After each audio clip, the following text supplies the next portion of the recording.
These are some top tips for a sober Christmas.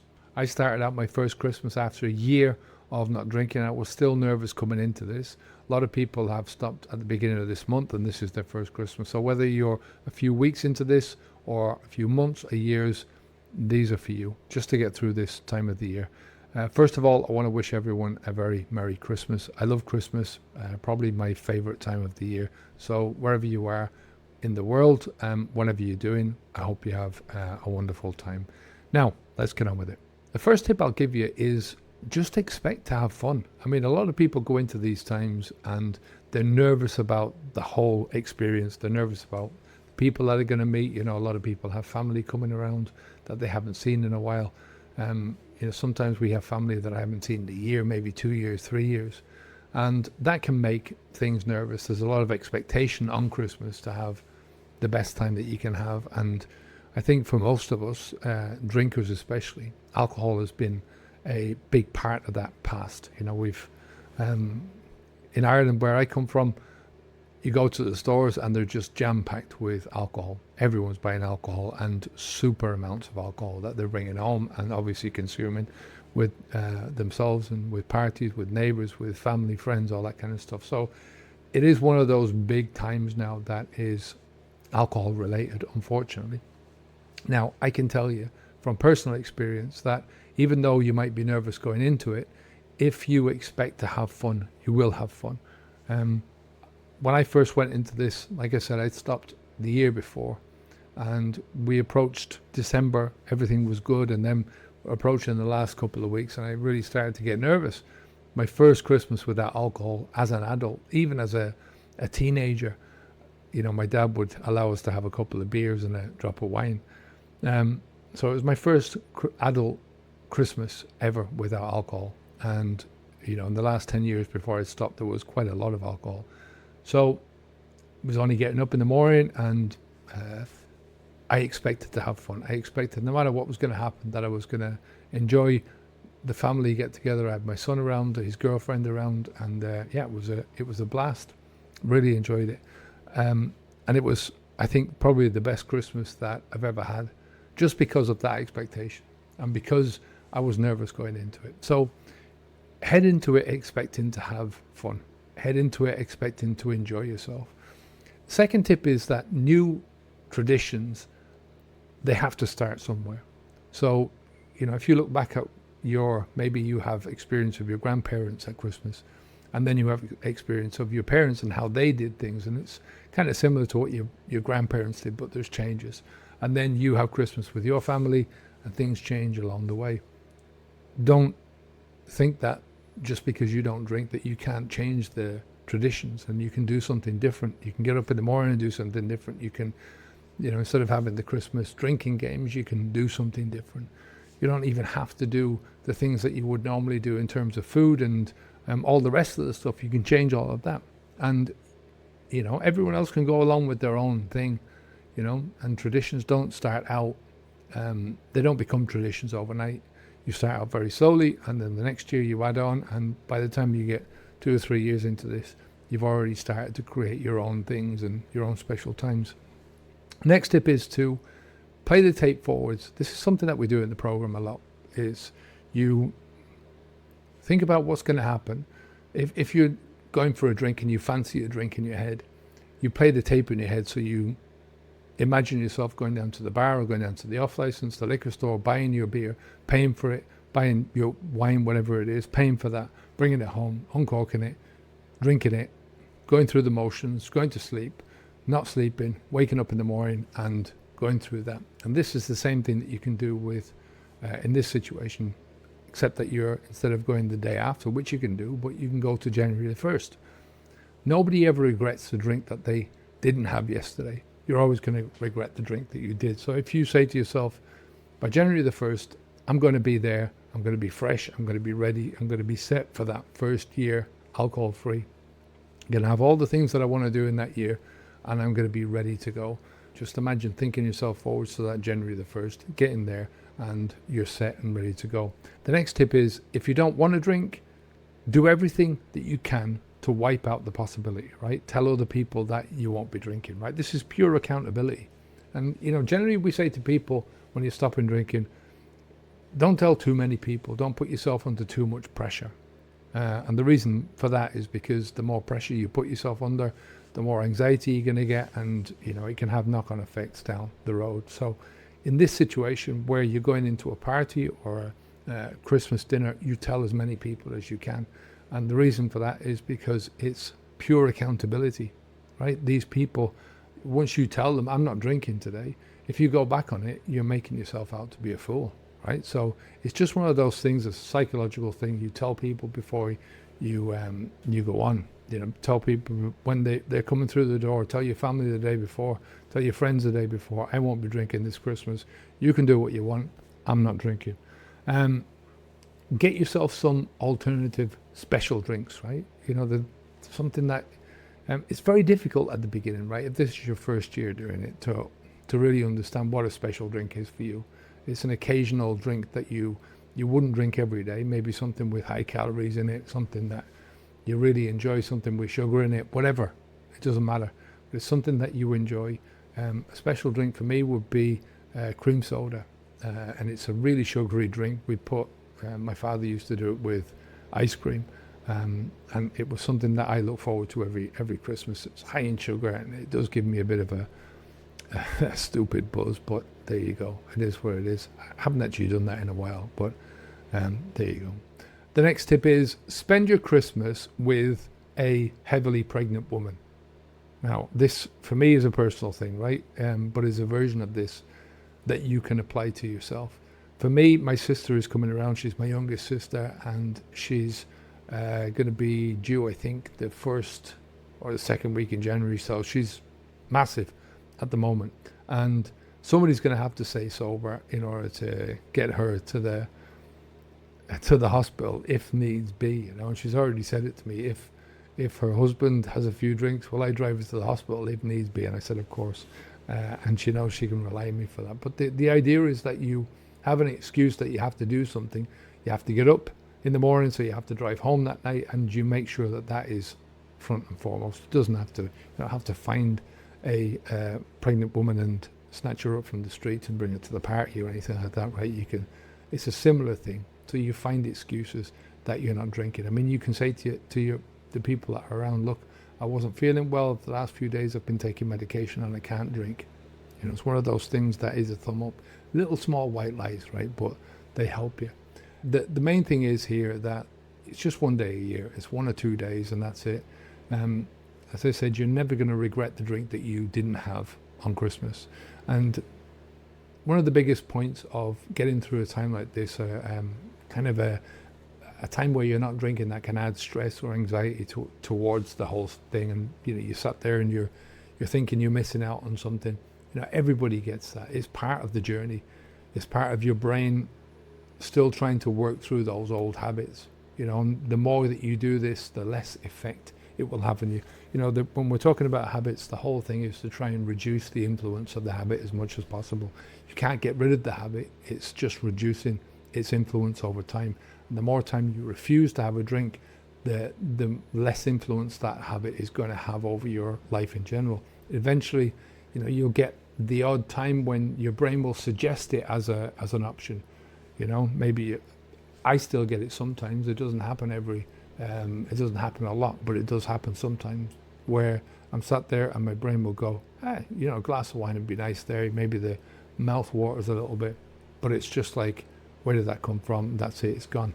And you don't think about it like that. I get the same thing with cigarettes. I stopped smoking maybe 16, 17 years ago, and sometimes I'll smell a cigarette and it'll trigger something in my mind, but it's a split second and it's gone. And we get that going through life with old habits, that they come back. I'm sure there's things that you used to do as a kid. Sometimes you'll get something, a smell or a memory. It'll spark a memory in your mind and you just think, oh, I wish I could do that again.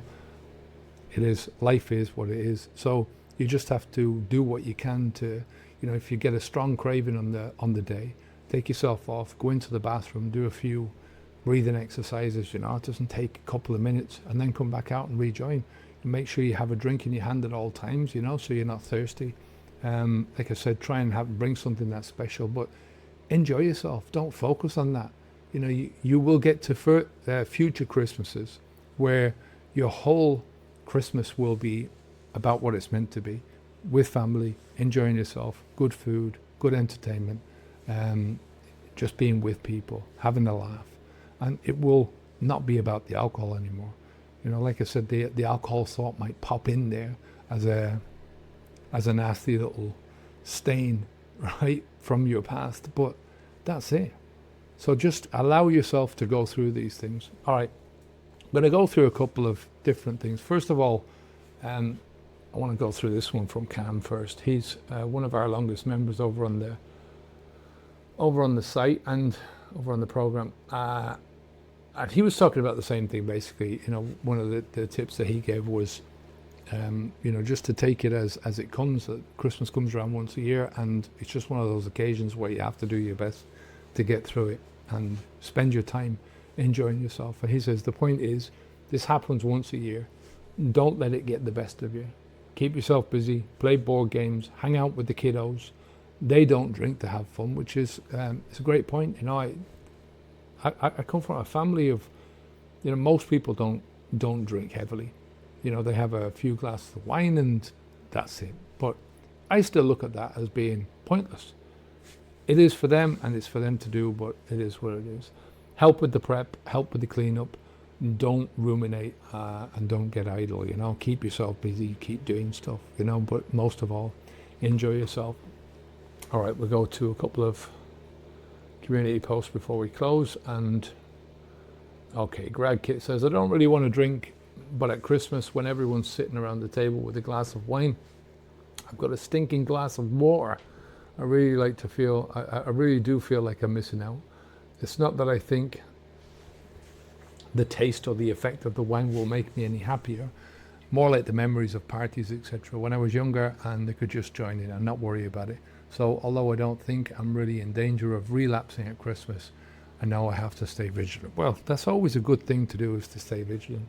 And as you say, as I said to you earlier, make sure that you pointedly bring something that you enjoy drinking. You don't have to drink just water. I mean, if that's your choice, then just drink water. You are not missing out on anything. This is part of the problem with moving forwards, is that we're thinking backwards. We're thinking about the memories that we have, the nostalgia, the traditions that we take from our past, and we, just because we've done anything in the past doesn't mean to say that we've to continue to carry on doing those things. I always think, look, Christmas is a day in the year. The rest of the year that you have to go through, right? You're trying to. The whole point for me of stopping drinking alcohol, my whole ethos about this is you stop drinking alcohol not for the sake of stopping drinking alcohol, but for the sake of living a fucking life that you really want to live. Living the fullest life, no matter what age you are. Right? This is not an age thing. You can be 70 years of age, right, and still live a full life for however many years you've got left, And, it is what it is. The point is that we've only got so much time and energy. Every day that goes by, there's less time and energy that you have available, less time anyway. And, drinking is just sapping away your energy. It's sapping away your time.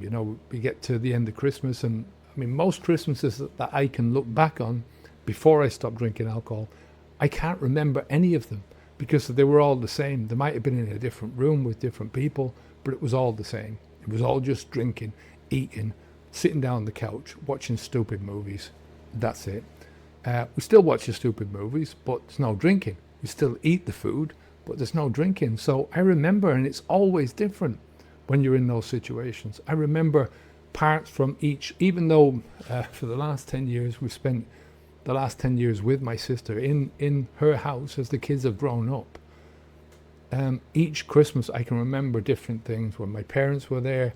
It's a wonderful thing, and I'm glad that I stopped when I did, because I've got all those memories now. So don't think that the past means anything. Leave all the nostalgia in the past where it belongs, right? Leave all the ideas that you're missing out on anything, because you're not missing out on a single thing. You're missing out on things by putting the alcohol into your body, right? By poisoning your body, you're poisoning the experience, and that's it. So I hope you get something out of that part of things, right? There's no danger in relapsing unless you put the alcohol into your body. That's it. Period. Dave Johnson says, I'll be January 2nd, 2026 will be 3 years alcohol free for me. Not eating garbage through the holidays is my challenge these days. Well, that's another thing, but I wouldn't worry too much about it. If you have one day where you're eating garbage, then you get back on track again, or don't. Lady SL20 says, I love Christmas parties and New Year's parties. I had my first sober holiday last year and it was great. I get mad at myself for not wanting to join in, have a glass of wine or whiskey with everyone, but I've found that once that tinge of memory goes away, I'm okay. Also, holding a drink is really helpful at parties because you're doing something with your hands and people won't bug you. I couldn't believe all last year and this year the amount of people that tried to fix you a drink, and the best part, the feeling you get when I leave parties sober and everyone else is tanking, and I will be the one waking up feeling fantastic and proud of myself for not indulging. I'll also be not freaking out from the blackout, wondering what the F I may have done. What a relief. But that's the thing. Look at, we talk about this, the glass of wine, the glass of whiskey, the glass of whatever it is, it's still the same poison. It's still ethanol in a glass. It doesn't matter if it's been aged in oak barrels. It doesn't matter if it's got a $5 label on it or a $200 or a $2,000 label. It's the same shit, right? It's still going into your body. Your body treats it as poison. End of story. So get away from the idea of they're drinking this type of whiskey or this posh type of wine or whatever it is. They're drinking ethanol, right? Ethanol. Poison. They're putting poison into their body in order to have fun. You don't need to do that. You're having fun by being with them, with the people that you love at a time of the year when it's just a great time of the year for being with other people. Everyone gets together for the holidays and to enjoy themselves. It is what it is, right? All right. Last one is Marion. Thank you so much in advance. Happy festivities. Right. I'm going to leave it there for today. Take care of yourself. I hope you got some tips out of that. I really wish you all the very best for Christmas and the new year. I'll put up a quick video for Christmas and then we'll resume back to normal after Christmas. At the end of the day, this is a time, if you haven't stopped drinking alcohol yet and you're looking forward to doing it in the new year, with a lot of new videos coming up that will help you to either get through those first few weeks or, as I said, more importantly, get through those first few months and really start switching your mind to what you're going to do now. Put your mind to the things that you can do 10 times more. Honestly, if I go back and look at the time that I had before and what I could do in an hour, I'm doing 3, 4, 5 times as much in an hour because, when you combine it all together and then you average it out, you're just much more productive in yourself. And when you're more productive, you're getting more out of life, more opportunities come your way, you're able to take advantage of more of those opportunities that come your way. So that's what we're looking at. Get through Christmas, have a lovely time, enjoy yourself, right? Make the excuses that you can, but be courageous. Make sure that you don't put the alcohol into your body. You'll get to the next day, you'll get to January the 1st, you'll be glad that you didn't put this stuff into your body. You'll be raring to go, you'll be clear-headed, and looking forward to 2026. Take care of yourself. Merry Christmas, and I'll speak to you soon. Onwards and upwards. Bye now.